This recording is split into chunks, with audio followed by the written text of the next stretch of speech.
Welcome back for another video. In this one we will talk about every single match in game week 3, expected goals conceded, fixtures and more in this video. The first match is Chelsea home to Luton at Stamford Bridge. After the draw in the last match against Liverpool, the expected goals will surely be few. For this match it is 0.54, but of course against Luton's weak defense that we saw against Brighton, expected goals for Chelsea will be higher, and Luton Town is the 20th in the team standing for expected goals conceded. It's a season that does not bode well for Luton. For the fixtures, Chelsea's route is very easy for the next 5 weeks, so of course your transfers this week should contain Chelsea players in. As for Luton Town, it seems that their fixtures are good until they get used to the pressure of the Premier League. To know the players who we have to get, we need to know from which side of the field this team attack. For Chelsea, the attacks are distributed on both sides, left and right, and just 22% of attacks comes from the middle, and Luton Town attacks comes mostly from the left side, so these are the best selections. From Chelsea, of course, Chilwell is the best option. His price raised by 0.2 mil, but he still deserves it. And on the left side too, there is Jackson by 7 mil. On the right side, the best one is James, but he is injured, so Sterling could be a good one, but I don't prefer him. For me, Jackson of course is better. From Luton Town, there is only one option you can go with, who's the penalties taker, Morris. Actually, he's a differential who you can put on the bench, but for me, there are other good options in the same price range. Next, we have Bournemouth against Tottenham at Vitality Stadium. Bournemouth started the season by a draw with Westham when they were the strongest side. Then yesterday, they lost against Liverpool, so they still can score goals with Solanke as a striker, but also they have a bad rank when we talk about expected goals conceded. On the other hand, Tottenham with Ange Postecoglou, they did a great performance against Man United yesterday when they won 2-0. They now have a really high number of expected goals, 1.11, but they still could concede a lot of goals as we saw in their match against Brentford. Bournemouth fixtures is very easy as you see, but for Tottenham they have 3 easy fixtures until game week 5, then they have Arsenal and Liverpool. Bournemouth attack from the right side mostly, and 36% of attacks comes from the left side. All the team plays in the service of Solanke, who can finish it off. For Tottenham, attacks comes from the right side by 40%, and the remaining 60 distributed equally on the middle and the left. So it's not clear yet, but you can say for Tottenham, Maddison is the best choice. It's not clear for Son yet, but I think he will start to be in the striker position next to Richarlison, or maybe instead of him. And for Bournemouth, of course, Solanke is the best one. Arsenal won their first match 2-1 against Nottingham. They have shot 7 shots on the target, made them temporarily 9th on expected goals ranking. This number of course will be low for just one match, and they're still solid on defense when they come as the second best team with 0.2 for expected goals conceded. Fulham was so lucky to win the match against Everton when they conceded 9 shots on the target without any goals scored for Everton. So for me, no Mitrovic, no Fulham assets in my team. And when you talk about fixtures, Fulham has a very hard fixtures. Arsenal, then Man City, Luton Town is not hard, but then they have Crystal Palace, which is I think not easy for Fulham, and Chelsea of course hard one.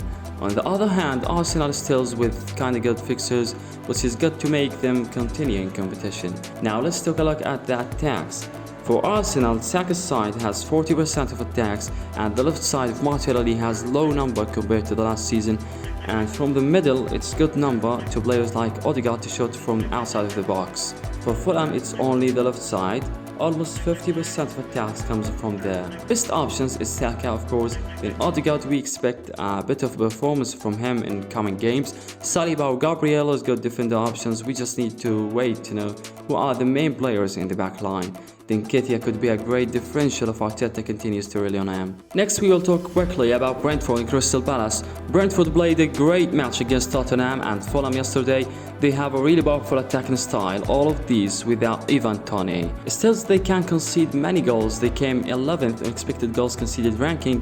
For Palace, they were so unlucky when they shot 8 shots on the target and scored only 1 goal. So their attack will be good with Eze and Edward, and defensively they are so good. For Brentford, attacks distributed in all the field, but it looks more a little bit on the right side, which is Mbeumo side. For Crystal Palace, attacks comes from both sides, left and right. Brentford fixtures are so good, but Crystal Palace fixtures is hard actually. So for me, these are the best selections according to statistics that I show you. In Bournemouth penalties will be a great 6.6 mil selection. West scored a goal yesterday as he was unlucky against Sheffield, but he still is a good option. And as I mentioned, Crystal have a good defense, so Johnson will be a good choice. Last match in this part is Everton against Wolves. Everton was so unlucky in the first match against Fulham when they shot 9 shots on the target, but they didn't score any goal. They lost 1-0. Defensively, they were good, we know Sean Dyche. For Wolves, it was a very impressive game against Man United, but yesterday it was absolutely terrible match with Brighton. It finished 4, but it could be easily up to 7. Everton attacks comes from the right side mostly, and the high number of attacks comes from the left side. They have to work more on finishing. If they did, and chemistry becomes higher, Mbappe will be a good option. For Wolves, attacks comes from the left side, which is Cunha and Nunes side. Fixtures for both of them were not easy. Maybe Everton has easier fixtures. So for me, I didn't think about anyone from both teams, but Mbappe with his high number of shots on the target and expected goals could be a choice if he improved his finishing. Pickford is a good 4.5 mil selection like Johnston, and Cunha was so dangerous when I saw him against Man United. He is a differential, I don't recommend, but you can try him. Man United home to Nottingham Forest at Old Trafford to restore confidence after the disappointing lose against Tottenham. They come 9th in the standing of expected goals. The team creates more opportunities but without scoring, and defensively they have a very bad 17th place in expected goals conceded.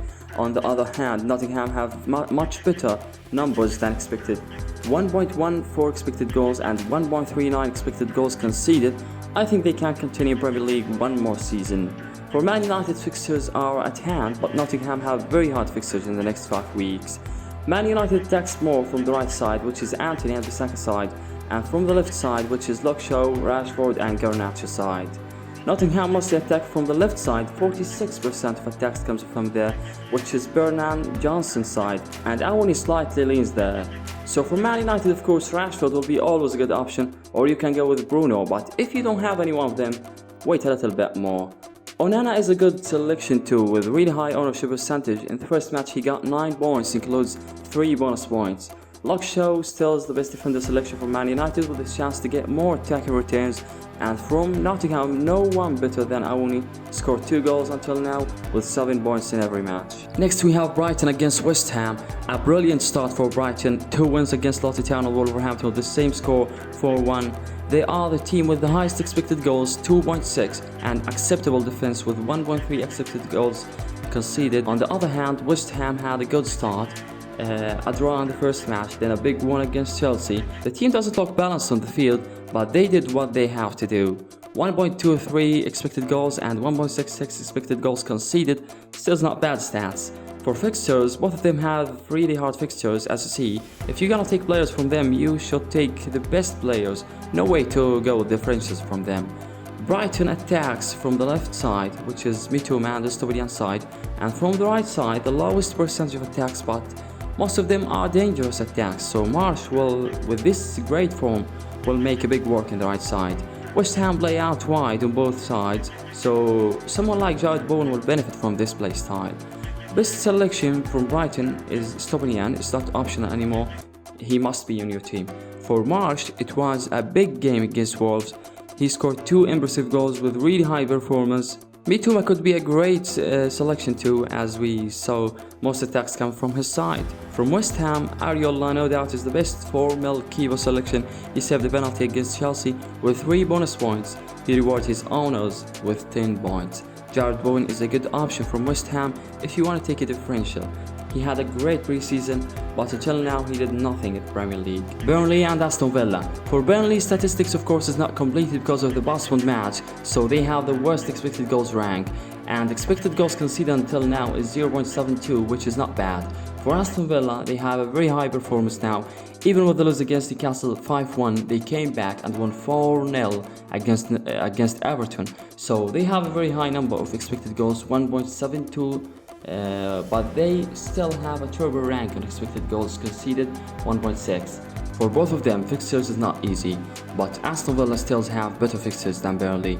Burnley's attack come from the left side with 42% of attacks. For Aston Villa, it's almost distributed on all sides, but on the left side more, which is Lucas Dean, Douglas Luiz and Magin side. All of them played a very good match against Everton.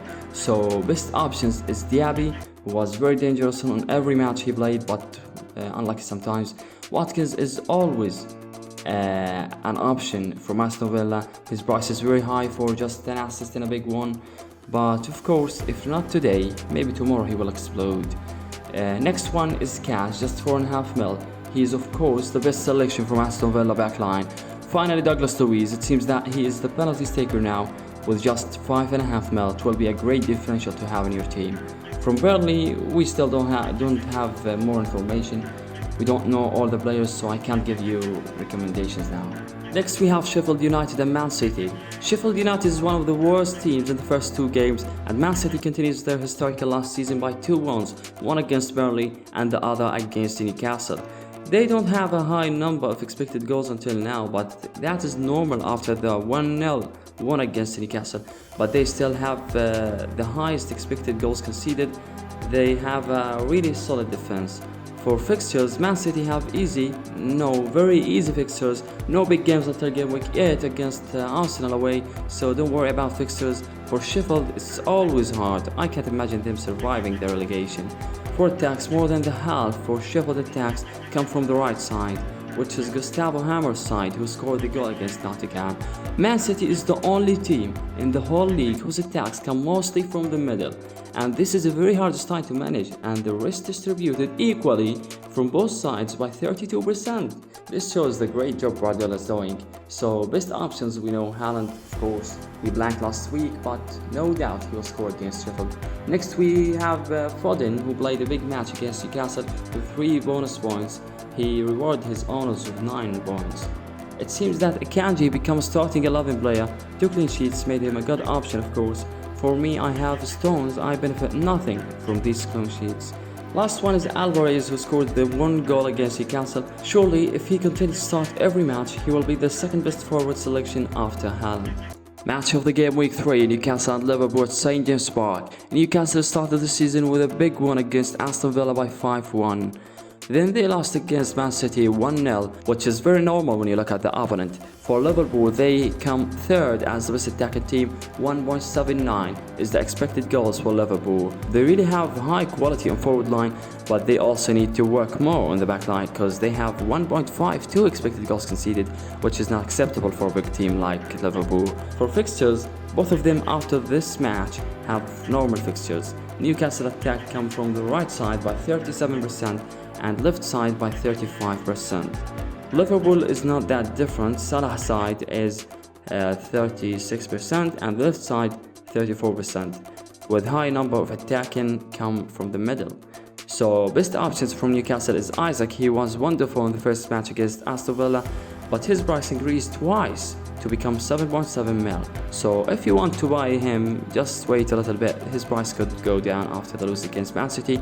Harvey Barnes looks ready for the new challenge in Newcastle after I saw the terrible performance that Anthony Gordon did in the left side. I think Barnes would take the left side and play as the left wing position soon. From Liverpool, of course, Salah is the best option, but as a transfer it will be hard to buy 12.5 mil player, so you have to plan it well. Luis Diaz played 2 impressive games, scoring 2 goals, which will absolutely make him start in the next matches. Diogo Jota also was so good. In general, it's not goal scoring problem for Liverpool. Thank you guys for watching. Hope it was helpful. Subscribe if you are new around here. If you like the video, thumbs up. See you guys in the next video.